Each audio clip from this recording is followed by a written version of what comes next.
Hey everyone, welcome back to my channel Scale Up. In this quick tutorial, I will show you how you can mute your friends or the person that you don't want to talk with them, or you want to mute them. So I will show you how you can do it. Open up your messenger app and then go to the chats of that person and simply scroll to the left. As you can see over here, the option called more, click on that and then you will see the some options over here.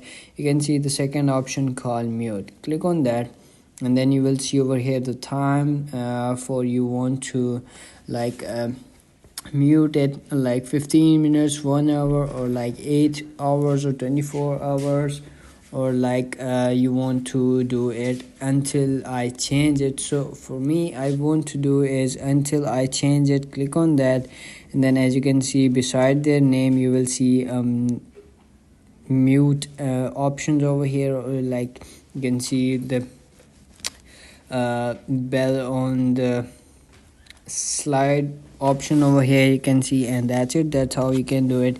If you found this video helpful, don't forget to like my video, subscribe my channel Scale Up, and also drop me a comment for more tips and tricks videos. Thanks for watching. See you in the next video. Have a nice day. Bye bye.